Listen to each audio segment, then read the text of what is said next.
And now Chrysler presents Plague from Space, starring Gene Raymond.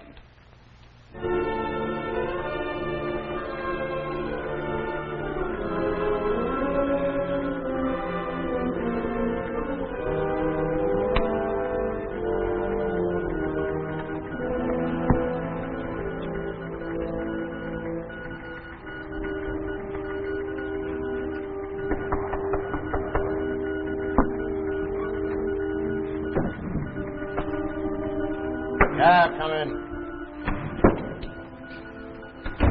It's you. Any word yet? No, nothing. There's a storm off the East Coast. Might have delayed him, maybe even turned back. He'll be here. General Bonamede says he'll arrive at a specific time. He arrives. Especially when there's a replacement to be made. Jeff, about those crashes. I think if I speak to General Bonamede... You stay out of it. You're a doctor, nothing else. This is my affair. Men killed, equipment destroyed. It's been going on for months. He has every right to relieve me. I've lost all respect, all discipline. No, you haven't, Jeff.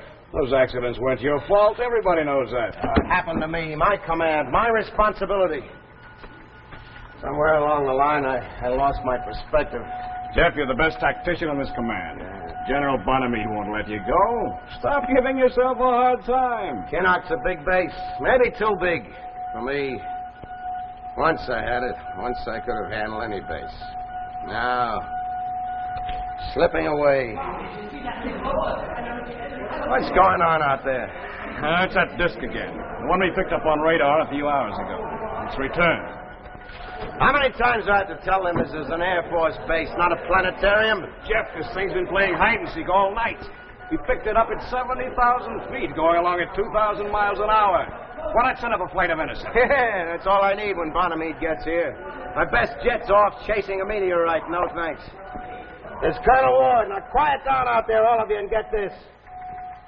The next man who reports a flying saucer will be broken by me personally. I'm tired of all this horseplay. This is an Air Force base. Now get on the ball. But they realize what I'm sweating out here. Can't they understand? Jeff, that's not going to help. Mind your own business, Captain.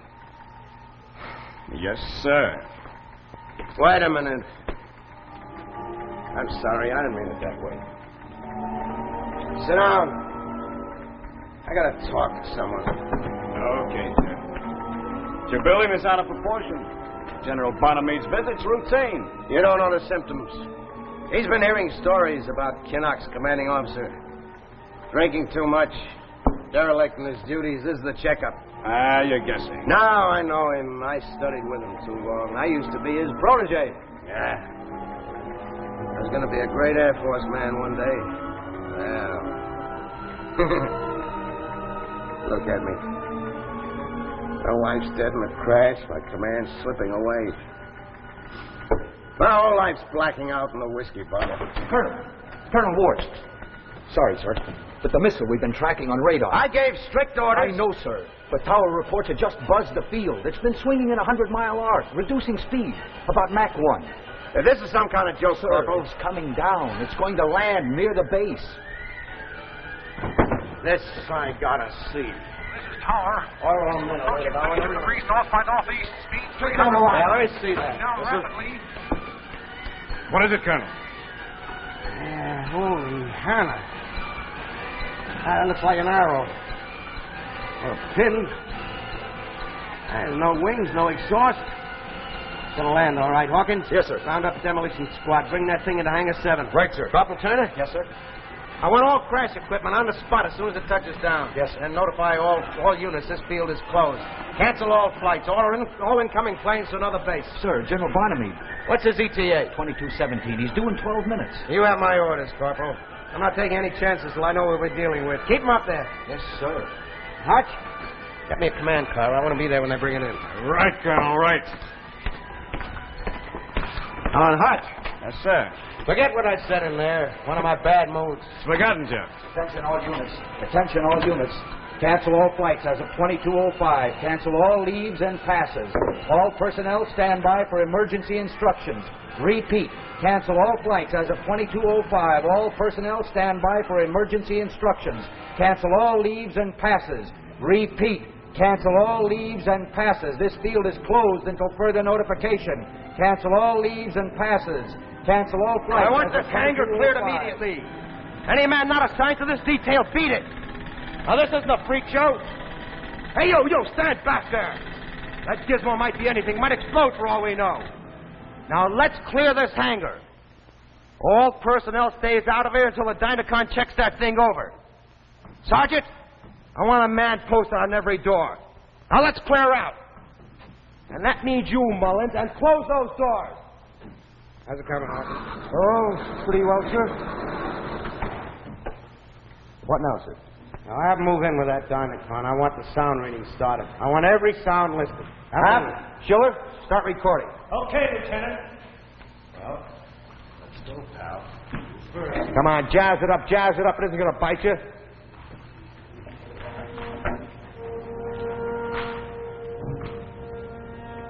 What do you make of it, Hawkins? Well, it isn't one of ours, that's for sure, sir. No airfoils, no rocket tubes. First Dynacon reading negative. Second Dynacon reading negative. Lieutenant, there's an inscription on the nose. Can you make it out? Never seen it before. Get a picture of it and phototype it to Washington. Then get a cryptographer down here immediately. I want that code broken. How about opening it up, Colonel? No, no. Before anyone gets frisky and blows up this field, we'll get an impression of that script to Washington. That ship's not to be touched till we've broken the code, understand? And double the guard around this area. Yes, sir. Colonel Ward.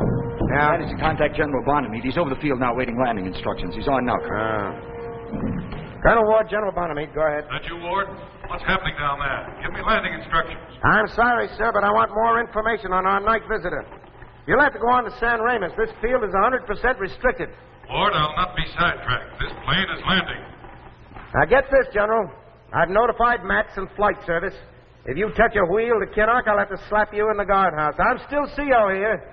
I'm not taking any risks till I know what we've got. Hawkins, get me down on the floor. I'll break you for this, Ward. You'll be relieved of command as soon as I get back to Washington. I promise you that. I'm sorry, General. The orders still stand. Over and out. All right, carry on. It's my show from here on in. Yes, sir. Have that cryptographer report to me as soon as he breaks the code. Yes, sir. Keep checking, Hawkins. Yes, sir. It's just midnight. Okay, you guys. Let's get those Dynacon readings speeded up. What do you think this is, a tea party? And get that mesoscope ready. I want you to check every vibration. Now, come on. Get the lead out.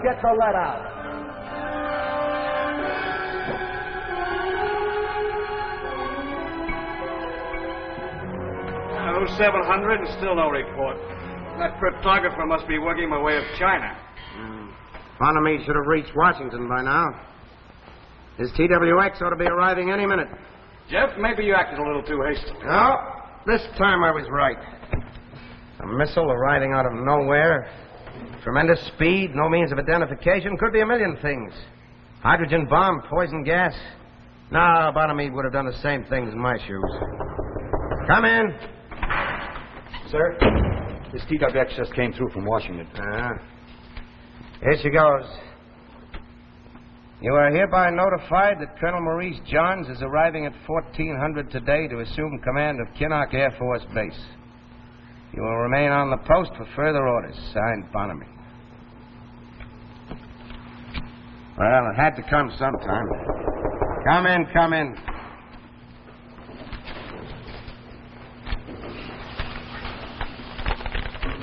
Photography? Yeah, about time.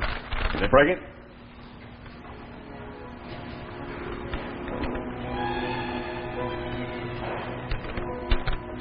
Here, read that. Are they sure about this? Ah, these boys know their business. From another planet.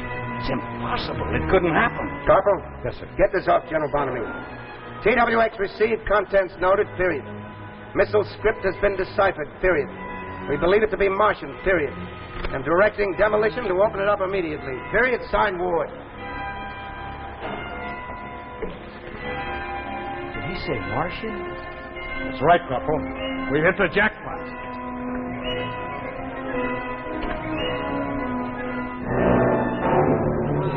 Come on, bring that baby back. We ain't got all day. You've been on it over an hour. That mellow's hard. The drill keeps rusting. Well, take to the fresh oil. Any luck yet, Hawkins? Should be soon, sir. That metal's like nothing I've ever seen. Lieutenant, I think I found something. It's a door. Right in front of us, a door. Good. Give me that, Jimmy. We'll pry it open. Yeah. This is what we needed. Now, go easy now. That might be dangerous. Carefully. That's it. All right. Now pull it back. Slowly.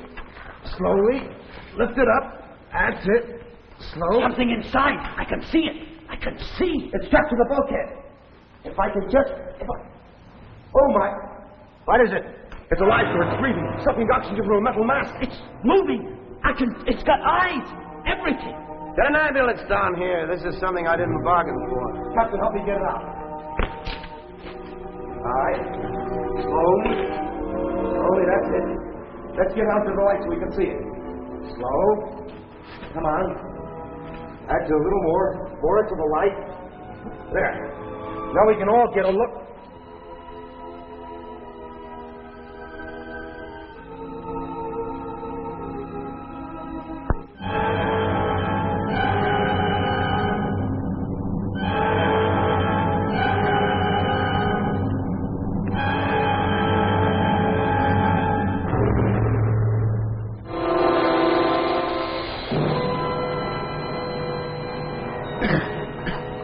Ladies and gentlemen, I have the honor to present Admiral Harley Cope, representing the Commander-in-Chief of the Veterans of Foreign Wars, Mr. Toby Stern, President of the Jack Chrysler Manufacturing Corporation, and Mr. F.E. Maslin III of the C.H. Maslin & Sons.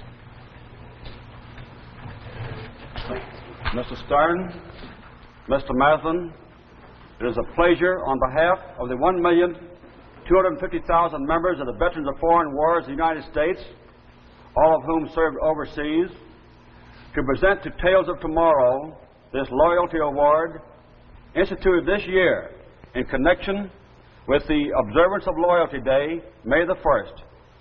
It attests our appreciation of your program's contribution to a better America. The Loyalty Award reads as follows.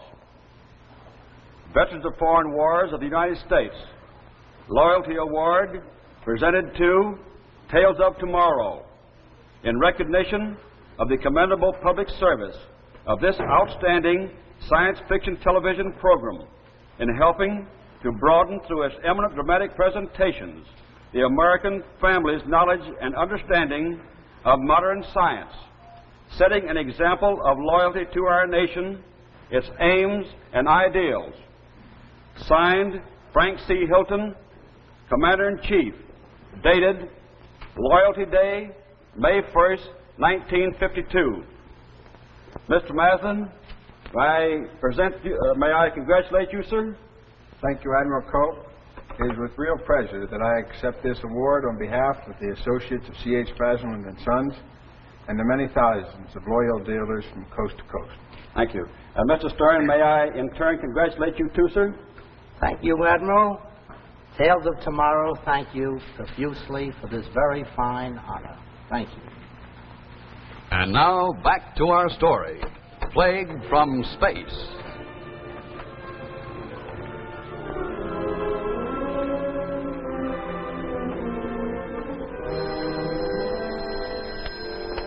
Colonel Ward.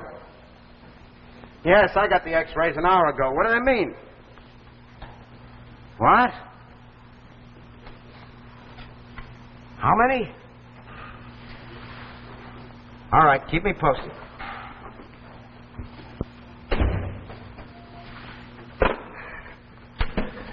That was Hutchinson at the hospital. Major Vickers and 5 of the other doctors who examined the Martian have dropped. They're having convulsions. I know, Colonel. 3 of my men conked out. It's spreading all over the field. What about the missile? We dismantled everything, sir. It has an atomic engine about the size of my fist. But no radio, no controls, no nothing. What? That thing flew in here at 2,000 miles an hour and landed perfectly. That's right. And just to confuse you some more, Captain Hutchinson showed me the results of 5 tests given to the Martian. It has the thought patterns of a low-order mammal, like a cat or a dog. But how did it navigate a space vessel from Mars to the Earth? How did it even build such a machine? Beats me. You any theories, sir? Yeah, but they're too crazy. Nothing would sound crazy now. It sound logical. Well, we've established this thing at the hospital's a Martian. He sails in here polluted with an unknown disease. Deduction? Disease warfare. That is crazy, Colonel. Is it? Yeah. Hutch sent this down from the hospital. It's a photograph of a blood smear taken of the Martian a few minutes after it arrived. See those U-shaped specks in the bloodstream there? Yeah, what about him? Hutch reported that kind of bacteria was all over the Martian. Everywhere. Every cubic millimeter of blood taken from that creature contained about 5,000 of those specks. That doesn't prove anything, Colonel. Don't you get it? These babies don't belong to the UN. They never heard of the Geneva Convention. They're playing for keeps. They launch a ship packed with disease germs, navigated by a suicide pilot. These germs running rampant could plunge this country into a panic.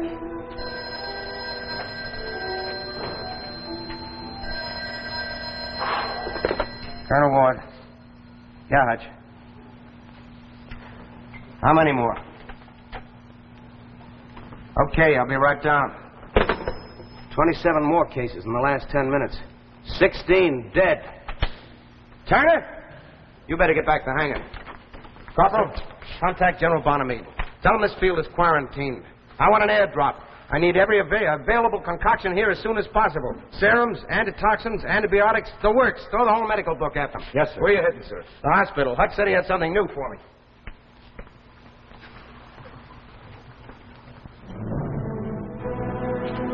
So, you see, Jeff, the last blood count shows no trace of bacteria. The germs have vanished. The Martian is convalescent. That means you got it beat.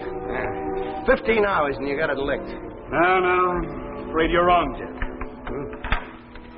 This is more serious than we ever expected.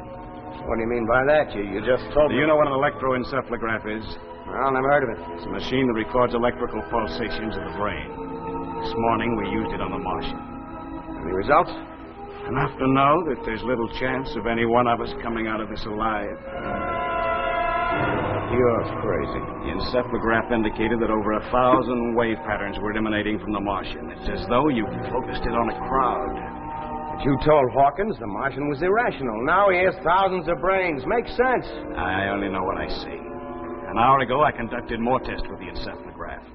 Each infected soldier gave off multiple brave-waned responses. Well, what's all this leading up to? Just this. Yesterday, the Martian was crawling with germs and indicating thousands of brains.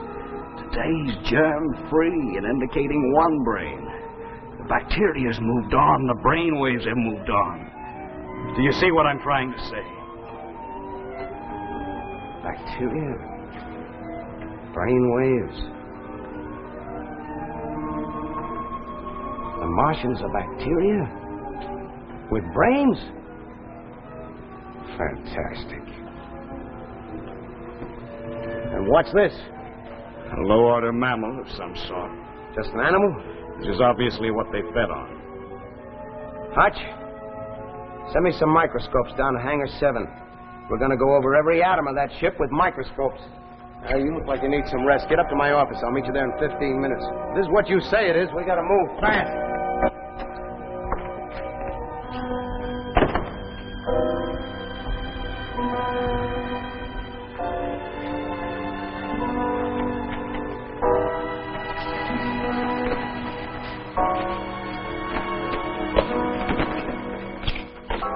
What's the matter with you? Nothing, sir. I want a messenger down here on the double. Yes, sir. What's wrong with you? You sick? Sir, in your office. Captain Hutchinson, he's dead. Hutch? It's contagious. We've got to get away. Get control of yourself now, Corporal. Look, outside they're all dropping. I've seen them. 100 men dead. I've got to get out of here. Nothing safe here. Now, wait a minute, Turner. There's a guard posted at every exit. They'd kill you as soon as you tried to get away. No.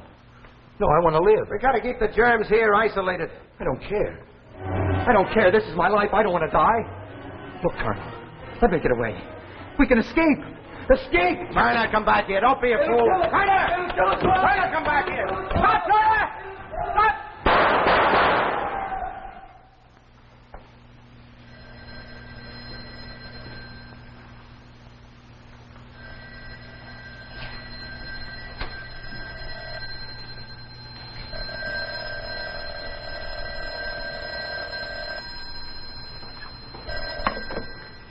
Colonel Ward. Yes, Sergeant Morgan. Did you use the microscopes? Just as I thought. Sergeant, how many men left in your unit? Hawkins, too, huh? All right, keep me posted, Sergeant.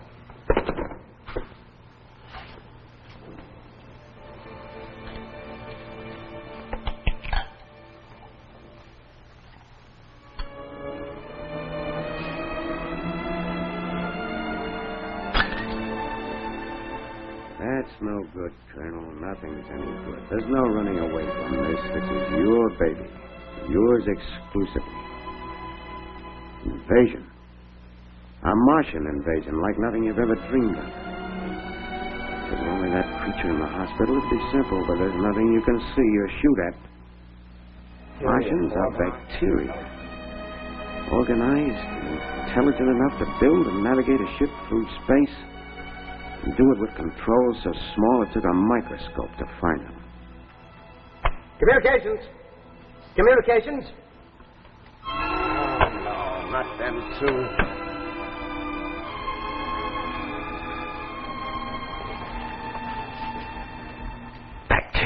Bacteria. This is their invasion, their war. Planned, calculated, certain. And now one final decision has to be made. One man to make it. But what? How? Decide quickly. They're waiting. Waiting to spread beyond this base, reaching out to the cities. Ravaging a nation, a world. Creeping over the whole earth till nothing is left but a dry, scorched wasteland. A dry, scorched... 5 Martians, dead Martians. That's the only way. Get me General Bonamede at the Pentagon and make it fast. It's urgent.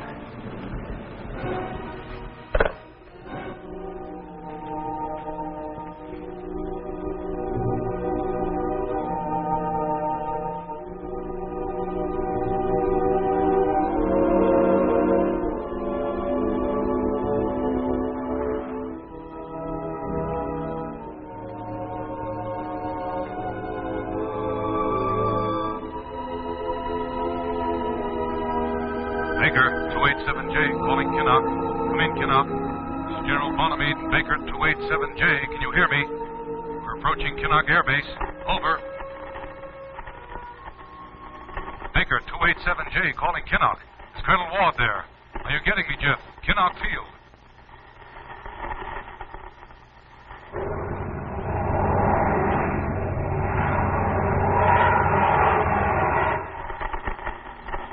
Baker, 287J. This is Colonel Ward. You're coming in loud and clear, General. What's your position? Passing Walter Range, Jeff. Altitude 36,000.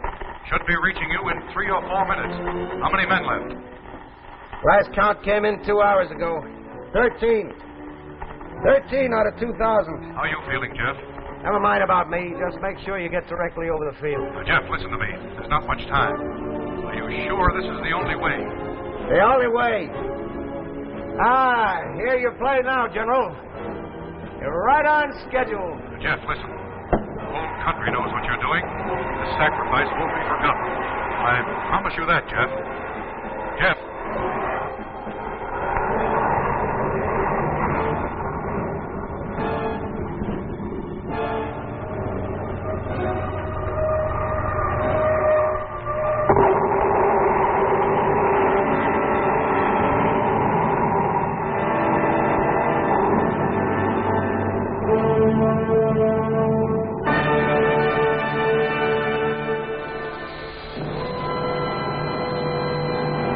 Now let's come back to the world of today for a minute and see a man who's puzzling over something most of us are worrying about today. What should we get Mother for Mother's Day? Now, let's see. Be nice to get her a new watch. It'd be wonderful to get her one of those new bracelet watches. She'll love that. Oh, but a bracelet watch costs $50. That's too expensive. We can't afford it. Hold on, you can afford it. And here's how. Just take Mom's old watch to your jeweler and have him put on this new Golden Fantasy watch bracelet by Chrysler. Why, it's like magic. It immediately transforms her watch into a beautiful new bracelet watch. But you don't pay $50. You pay just $9.95 for the Fantasy watch band. You save at least $40. And you give Mother the newest, most glamorous fashion of today. Now, here's a close look at it. The new Chrysler band that really becomes part of her watch, that makes it high fashion and a true bracelet watch. It's Golden Fantasy by Chrysler. Now, notice this. These bands expand. So when you wear a Fantasy, you get all the safety and comfort of an expansion band. And practical, when you do household tasks, that expansion feature lets you slip Fantasy up, out of the way. And Golden Fantasy costs only $9.95. Federal tax included. Less than many ordinary bands. So, go to your jeweler. Let him make Mom's old watch into a new bracelet watch. With Fantasy by Chrysler. The preceding program, originally telecast by ABC in New York, has come to you by special video recording. This is ABC, the American Broadcasting Company.